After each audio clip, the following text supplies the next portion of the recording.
بسم اللہ الرحمن الرحیم۔ السلام علیکم۔ یہ کاشانہ بصیرت کا آڈیو بک چینل ہے اور آپ جو کتاب سماعت فرما رہے ہیں اس کا نام ہے عقائد امامیہ، 150 اصولوں پر مبنی اشیاء اثنا عشری کے عقائد کی مختصر لیکن واضح اور استدلالی شرح۔ اس کی تالیف کی ہے آیت اللہ جعفر سبحانی نے اور اس کا ترجمہ کیا ہے سید قلبی حسین رضوی نے۔ آئیے سنتے ہیں اس کا پارٹ نمبر 4، صفحہ نمبر 27۔ اس موقع پر دین کے بارے میں ہمارا ادراک و تصور صحیح نہیں تھا۔ یہ دلیل عقلی کے مقدمات میں کوئی خطا سرزد ہوئی ہے، کیونکہ خداوند کریم بشر کو ہرگز دو متعارض و مخالف راستوں کی دعوت نہیں دیتا۔ جس طرح عقل و وحی کے درمیان حقیقی معنی میں تعارض و ٹکراؤ نہیں، اسی طرح علم و وحی کے درمیان بھی ہرگز تعارض نہیں پایا جاتا۔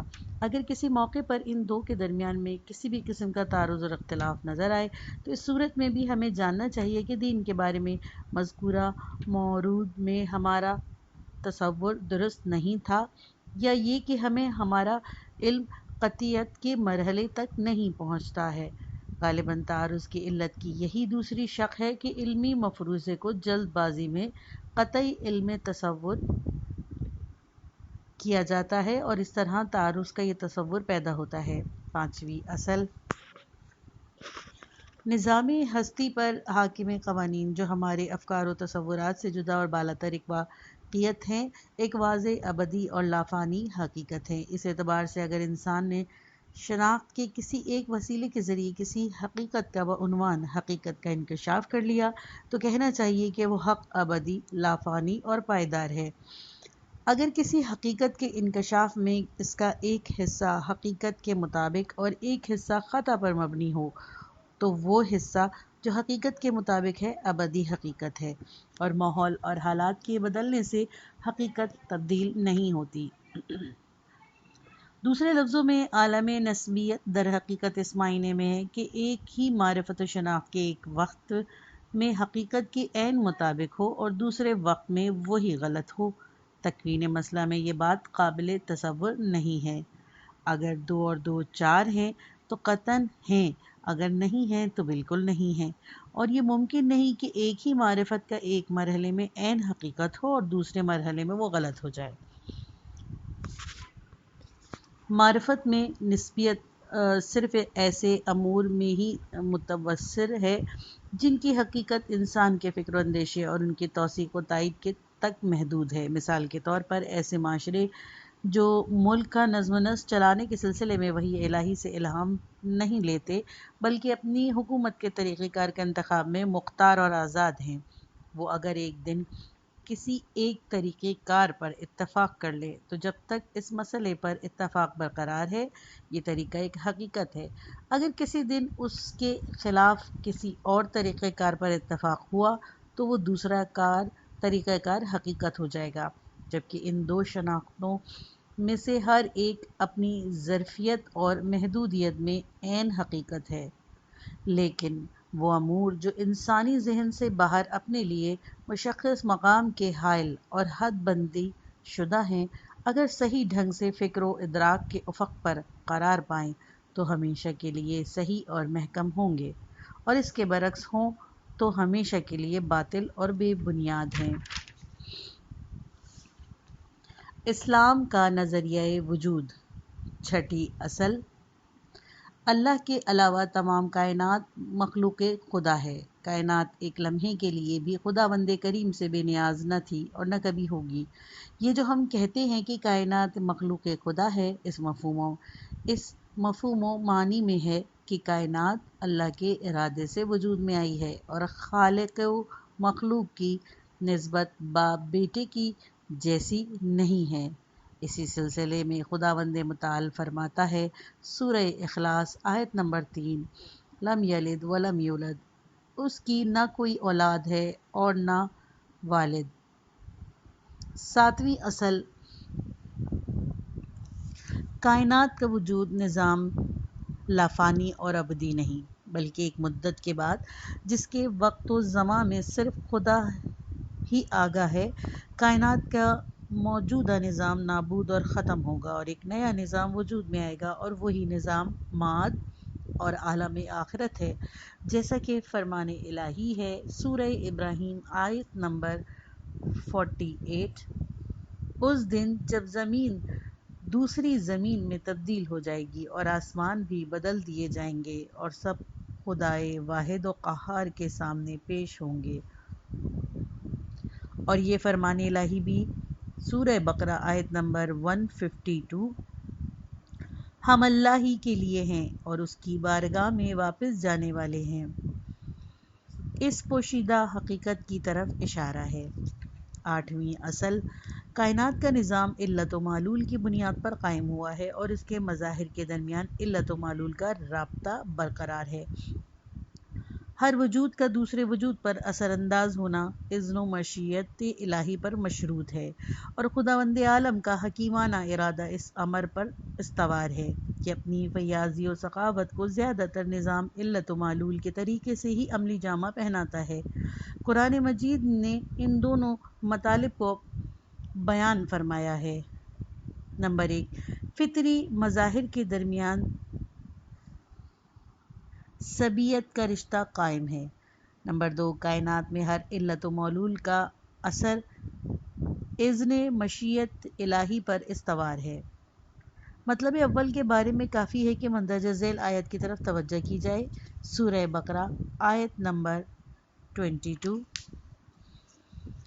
اور پھر آسمان پانی برسا کر تمہاری روزی کے لیے زمین سے پھل نکالے، اور مطلب دوئم کے بارے میں مندرجہ ذیل آیت کی طرف توجہ کرنا کافی ہے۔ سورہ اعراف آیت نمبر 58، اور پاکیزہ زمین کا سبزہ بھی اس کے پروردگار کے حکم سے نکلتا ہے۔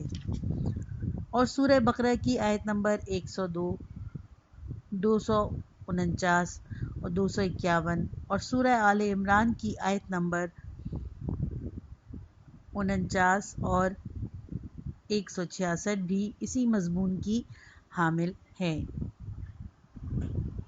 ریفرنس نمبر 1، اس سلسلے میں مزید آگاہی کے لیے تفسیر و کلام کی کتابوں من جملہ المیزان 72 واللہیات 2 51 54 کی طرف رجوع کیا جائے۔ 9ویں اصل، وجود کی طبیعت صرف مادی نہیں ہے بلکہ تخلیق کائنات کا ایک حصہ ماورائے طبیعت پر مشتمل ہے کہ قرآن مجید کی اصطلاح میں اسے عالم غیب کہتے ہیں۔ جس طرح مادی مظاہر ایک دوسرے پر اثر انداز ہوتے ہیں، اسی طرح کچھ غیبی موجودات بھی عالم فطرت میں خدا کے اذن سے مؤثر ہیں، اور دوسرے الفاظ میں یہ الہی فیض و برکات کے وسائل ہیں۔ عالم فطرت کے حوادث میں خدا کے فرشتوں کے اثر اندازی کے بارے میں قرآن مجید یوں ارشاد فرماتا ہے۔ نازعات، سورہ نازعات آیت نمبر 5، قسم ہے خلقت کائنات کی، امور کا انتظام کرنے والوں کی۔ سورہ انعام آیت نمبر 61، اور وہی خدا ہے جو اپنے بندوں پر غالب ہے اور تم سب پر محافظ فرشتے بھیجتا ہے۔ مذکورہ روشن اور واضح قرآنی آیات سے یہ نتیجہ اخذ ہوتا ہے کہ جہان خلقت طبعی ہو یا ماورائے طبعی، اپنے اوپر حاکم نظام سبیت کے ساتھ مشیت الہی پر قائم اور اسی سے وابستہ ہے۔ 10ویں اصل، کائنات ایک ہدایت شدہ حقیقت ہے، اور کائنات کا ذرہ ذرہ اپنے رتبہ اور اپنی حالت کی مناسبت سے نور ہدایت سے بہرہ مند ہے۔ اس ہدایت کے مراتب کلی، فطری، جبلی اور تکوینی ہیں۔ قرآن کریم کی مختلف آیات میں ان تکوینی اور عمومی ہدایات کا ذکر آیا ہے۔ ہم یہاں پر ان میں سے ایک آیات کو نمونے کے طور پہ پیش کرتے ہیں۔ آیت نمبر 50، سورہ طٰہٰ، سورہ طٰہٰ کی آیت نمبر 50، ہمارا رب وہ ہے جس نے ہر شے کو اس کی مناسب خلقت عطا کی اور پھر ہدایت بھی دی ہے۔ 11ویں اصل، نظام خلقت ایک مکمل اور بہترین نظام ہے۔ ہستی کی مشینری کا خاکہ ایسی بہتر صورت میں کھینچا گیا ہے کہ اس سے بہتر و کمال نظام خلقت کا تصور ممکن نہیں۔ قرآن مجید فرماتا ہے سورہ سجدہ آیت نمبر 7، اس نے ہر چیز کو حسن کے ساتھ سب سے بہترین صورت میں خلق کیا ہے۔ ایک اور جگہ فرماتا ہے سورہ مومنون آیت نمبر 14، وہ خدا جو سب سے بہتر خلق کرنے والا ہے۔ مسلم ہے کہ خالق کے احسن ہونے کا لازمہ یہ ہے کہ مخلوق بھی احسن ہو۔ برہان عقلی جو اسی اصول پر قائم ہے یہ ہے کہ ہر فاعل کا فعل کمال و عیب کی حیثیت سے اس کی صفات اور کمالات کے متناسب ہوتا ہے۔ اگر فاعل صفات وجودی کے لحاظ سے بے عیب ہو تو اس کا فعل بھی ہر عیب و نقص سے پاک و منزہ ہوگا۔ چونکہ خداوند متعال کامل ترین صورت میں تمام کمالات کی وجودی کا مالک ہے، لہذا فطری طور پر اس کا فعل بھی کامل ترین اور سب سے بہتر ہوگا۔ اس کے علاوہ خداوند متعال کے حکیم ہونے کا اقتضا یہ ہے کہ کائنات کی بطور احسن خلقت کے امکان کی صورت میں اس کے برعکس عمل نہ کرے۔ یہ امر قابل ذکر ہے کہ عالم فطرت میں جو چیز شرور کے نام سے ذکر ہوئی ہے وہ نظام ہستی کے بہتر اور کامل ہونے کے منافی نہیں ہے۔ اس مطلب کی وضاحت خالقیت میں توحید کی آئندہ بحث میں کی جائے گی۔ 12ویں اصل، چونکہ کائنات مخلوق اور فعل خدا ہے اور خداوند متعال حق مطلق ہے، اسی لیے اس کا فعل بھی حق، حکمت پر مبنی اور عبث و بیہودگی سے عاری ہے۔ اس مطلب کی طرف قرآن مجید کی کئی آیات میں اشارہ ہوا ہے۔ نمونے کے طور پر ہم ایک آیت کا ذکر کیا جاتا ہے، سورہ احقاف آیت نمبر 3، ہم نے آسمان و زمین اور ان کے درمیان کی تمام مخلوقات کو حق کے ساتھ پیدا کیا ہے۔ انسان اور کائنات کا مقصد اس وقت حقیقت کے لباس پہنے گا اور صحیح ثابت ہوگا جب قیامت برپا ہوگی۔ اس سلسلے میں امیر المومنین حضرت علی علیہ السلام فرماتے ہیں فَإِبْنَ الْغَایَةُ الْقِیَامَةَ، ریفرنس نمبر 1 نہج البلاغہ، خطبہ نمبر 190۔ انسان اسلام کی نظر میں 13ویں اصل، انسان جسم اور روح سے مرکب ایک مخلوق ہے۔ مرنے کے بعد اس کا جسم تو گل سڑ جاتا ہے لیکن اس کی روح زندہ رہتی ہے۔ موت انسان کے لیے فنا و نابودی نہیں، اس لحاظ سے انسان قیامت تک برزخی زندگی گزارتا ہے۔ انسانی زندگی کے مختلف مراحل، خصوصاً اس کا آخری مرحلہ جو اس کی روح کو دوبارہ بدن میں پھونک کر دیے جانے سے شروع ہو جاتا ہے، کے بارے میں قرآن مجید میں یوں بیان ہوتا ہے سورہ مومنون آیت نمبر 14، پھر ہم نے اسے ایک دوسری مخلوق بنا دیا۔ اس کے علاوہ قرآن مجید کی متعدد آیات میں انسان کی برزخی زندگی کے بارے میں اشارہ ہوا ہے اور من جملہ فرماتا ہے سورہ مومنون آیت نمبر 100، اور ان کے پیچھے ایک عالم برزخ ہے جو قیامت کے دن تک قائم رہنے والا ہے۔ عالم برزخ کی زندگی سے متعلق اتنی آیات بیان ہوئی ہیں کہ یہاں پر ان کا سب کا ذکر کرنا آسان نہیں۔ 14ویں اصل، ہر انسان توحیدی اور خدا کی پاک فطرت پر خلق کیا جاتا ہے۔ اس لحاظ سے اگر وہ اسی حالت میں آگے بڑھے اور بیرونی اسباب اس کو منحرف نہ کریں تو وہ راہ حق کو طے کر لے گا۔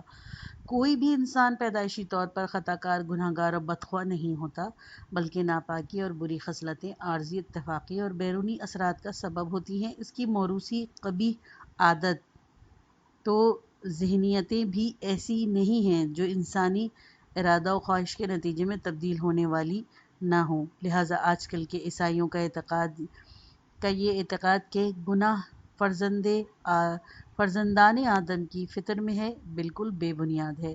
قرآن مجید اس سلسلے میں ارشاد فرماتا ہے کہ سورہ روم آیت نمبر 30۔ آپ اپنے رخ کو دین کی طرف رکھیں اور باطل سے کنارہ کش رہیں، یہ دین وہ فطرت الہی ہے جس پر اس نے انسانوں کو پیدا کیا۔ پیغمبر اسلام صلی اللہ علیہ وآلہ وسلم نے اس سلسلے میں ارشاد فرمایا، کوئی مولود ایسا نہیں جو پاک فطرت خدا یکتا کی پرستش کرنے والا پیدا نہ ہو۔ ریفرنس نمبر 1 توحید صدوق، صفحہ نمبر 331۔ 15ویں اصل، انسان ایک مختار اور قدرت والا اور صاحب انتخاب مخلوق ہے، یعنی وہ عقل کی طاقت سے کسی کام کو مختلف پہلوؤں سے جانچ پڑتال کے بعد انجام دینے یا ترک کرنے کا فیصلہ کرتا ہے۔ قرآن مجید اس سلسلے میں فرماتا ہے، سورہ انسان آیت نمبر 3، یقیناً ہم نے اس راستے کی ہدایت دے دی، چاہے وہ شکر گزار ہو جائے یا کفران نعمت کرنے والا ہو جائے۔ اور ایک اور جگہ یوں فرماتا ہے، سورہ کہف آیت نمبر 29، اور کہہ دو کہ حق تمہارے پروردگار کی طرف سے ہے، اب جس کا جی چاہے ایمان لے آئے اور جس کا جی چاہے کافر ہو جائے۔ 16ویں اصل، انسان فطرت سلیم اور عقل کی طاقت کا مالک ہے، اسی لیے برے بھلے کی تمیز کر سکتا ہے۔ اس کے علاوہ اختیار و انتخاب کا بھی مالک ہے، اس لحاظ سے انسان کی تربیت و تہذیب کو قبول کرنے والی مخلوق ہے، اور ہر وقت اس کے لیے نشو و نما، ترقی اور خدا کی طرف لوٹنے یعنی توبہ کرنے کا دروازہ موت کی گھڑی تک کھلا رہتا ہے۔ لیکن موت کا لمحہ آن پہنچنے کے بعد توبہ قبول نہیں ہوتی۔ اس اعتبار سے پیغمبروں کی دعوت عمومی اور پوری بشریت کے لیے ہوتی ہے، حتیٰ فرعون جیسے افراد کے لیے بھی، جیسے کہ خداوند کریم فرماتا ہے، سورہ نازعات آیت نمبر 18 اور 19، اے موسیٰ، اس فرعون سے کہو، کیا ممکن ہے تو پاکیزہ کردار ہو جائے اور میں تجھے تیرے رب کی طرف ہدایت کروں اور تیرے دل میں خوف پیدا ہو جائے۔ انسان کو کسی صورت میں رحمت و مغفرت الہی سے نا امید اور مایوس نہیں ہونا چاہیے۔ اس سلسلے میں ارشاد باری تعالیٰ ہے، سورہ زمر آیت نمبر 53، رحمت خدا سے مایوس نہ ہونا، اللہ تعالیٰ گناہوں کو معاف کرنے والا ہے۔ 17ویں اصل،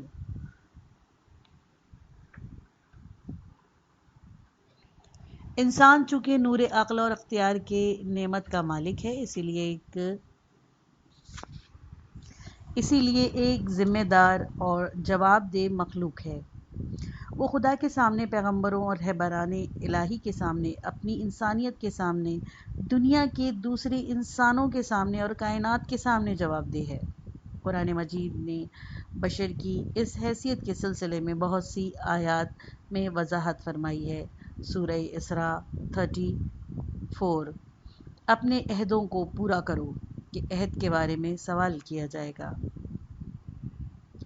اور ایک جگہ فرماتا ہے، سورہ اسراء آیت نمبر 36، روز قیامت سماعت، بصارت اور قلب سب کے بارے میں سوال کیا جائے گا۔ مزید فرماتا ہے، سورہ قیامت آیت نمبر 32،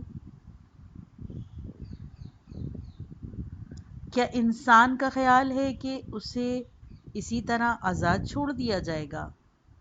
پیغمبر اسلام صلی اللہ علیہ وآلہ وسلم نے فرمایا، تم سب حاکم ہو اور اپنی رعایا کے بارے میں بھی مسئول اور جواب دہ ہو۔ ریفرنس نمبر 1 مسند احمد 254/2، صحیح بخاری 284/6، کتاب الجمع باب 11، حدیث نمبر 6۔ 18ویں اصل، کوئی بھی انسان دوسرے انسان پر فضیلت و برتری نہیں رکھتا مگر یہ کہ معنوی کمالات کا مالک ہو۔ زندگی کے ہر شعبے میں فضیلت و برتری کا واضح اور روشن معیار تقویٰ اور پرہیزگاری ہے، جیسا کہ قرآن مجید فرماتا ہے، سورہ حجرات آیت نمبر 13، انسانوں، ہم نے تم کو ایک مرد اور ایک عورت سے پیدا کیا اور پھر تم میں شاخیں اور قبیلے قرار دیے تاکہ تم آپس میں ایک دوسرے کو پہچان سکو۔ بے شک تم میں سے خدا کے نزدیک زیادہ محترم وہی ہے جو زیادہ پرہیزگار ہے۔ اسی لیے اسلامی نظریے کے مطابق نسلی اور جغرافیائی اور دوسری خصوصیات برتری، افتخار اور فضیلت کی بنیاد پر قرار نہیں دیے جا سکتے۔ 19ویں اصل، اخلاقی قدریں حقیقت میں انسانیت کے اصول ہیں اور فطری بنیادوں کے حامل ہیں۔ یہ اصول محکم اور ابدی میں ہیں۔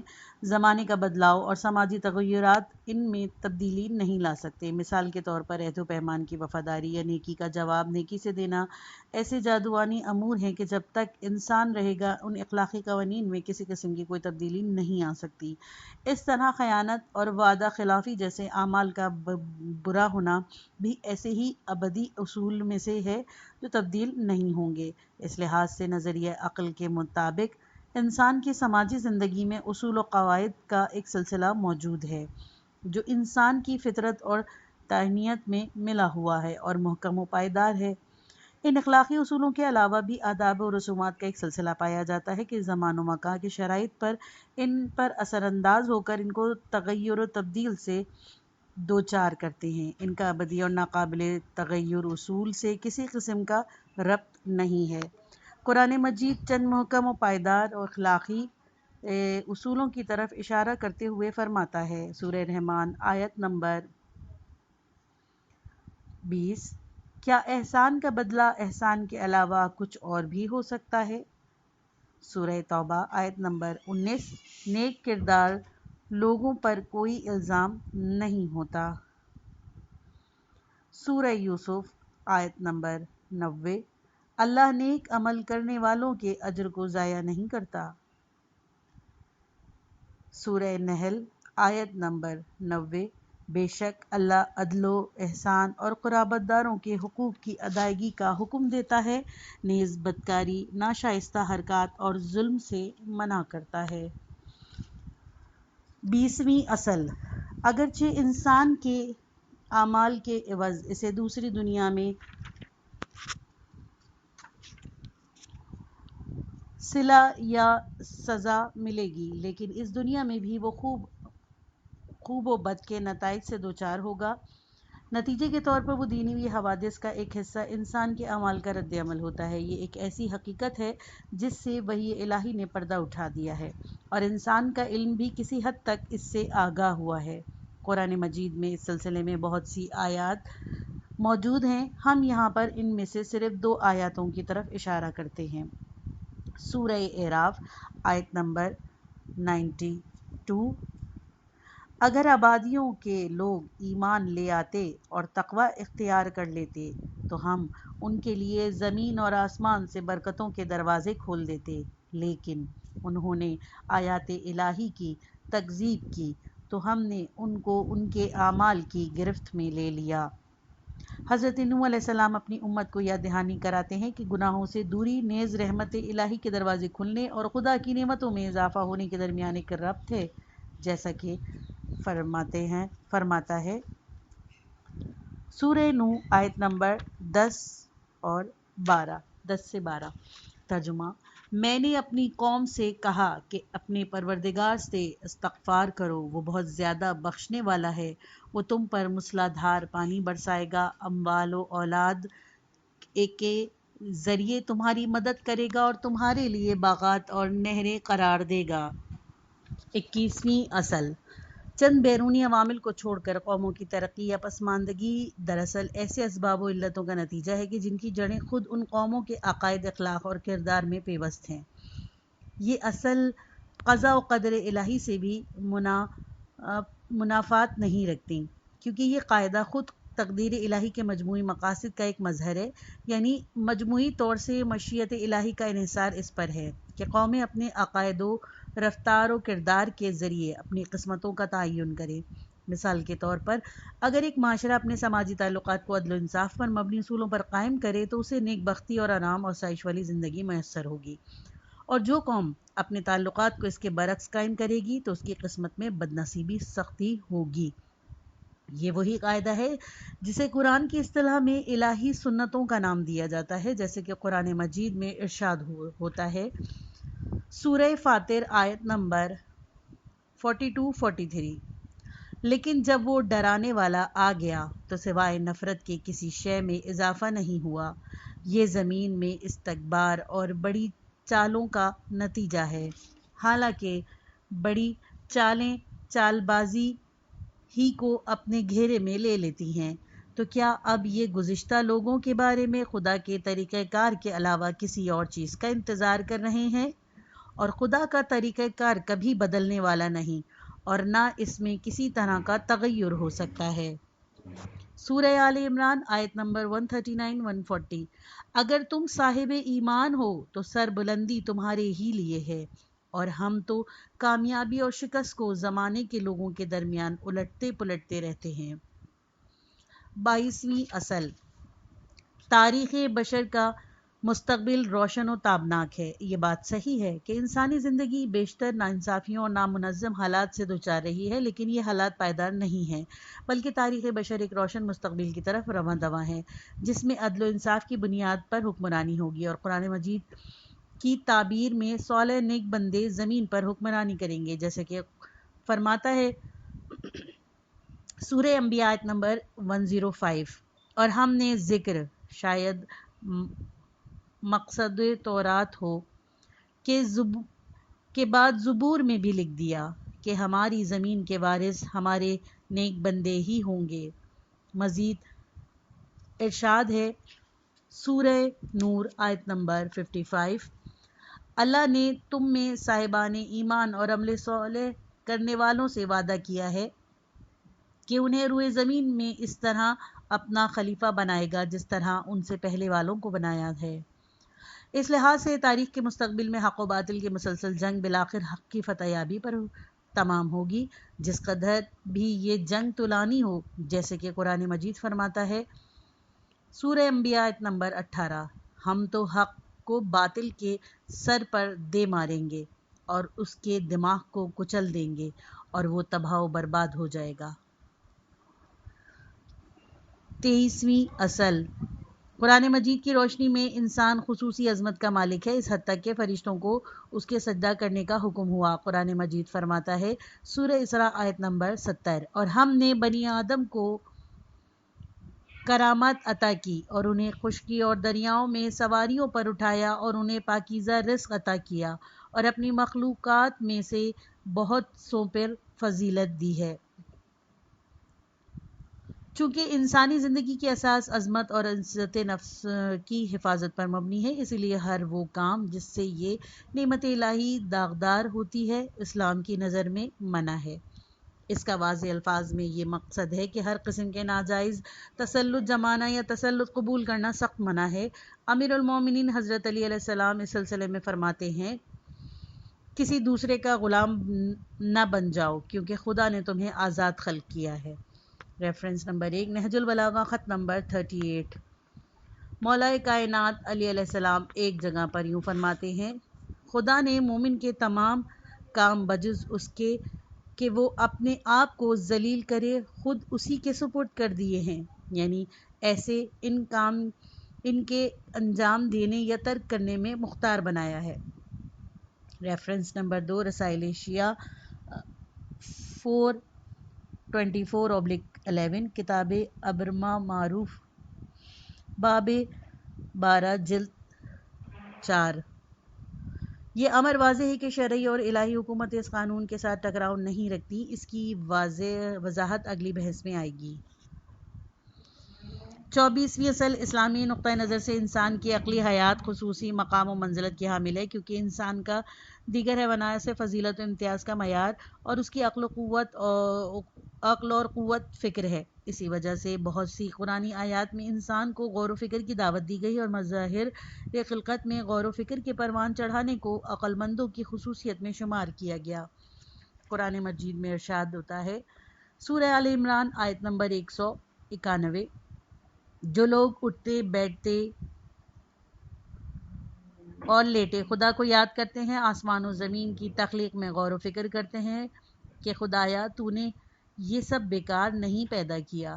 مظاہر خلقت اور آیات الہی کے بارے میں غور و فکر کرنے سے مربوط آیتیں بہت سی ہیں، یہاں پر سب کا ذکر کرنا ممکن نہیں۔ ایسے ہی نظریات کی بنا پر قرآن مجید انسانوں کو اپنے اسلاف کی اندھی تقلید کرنے سے منع کرتا ہے۔ یہ پارٹ ختم ہوا۔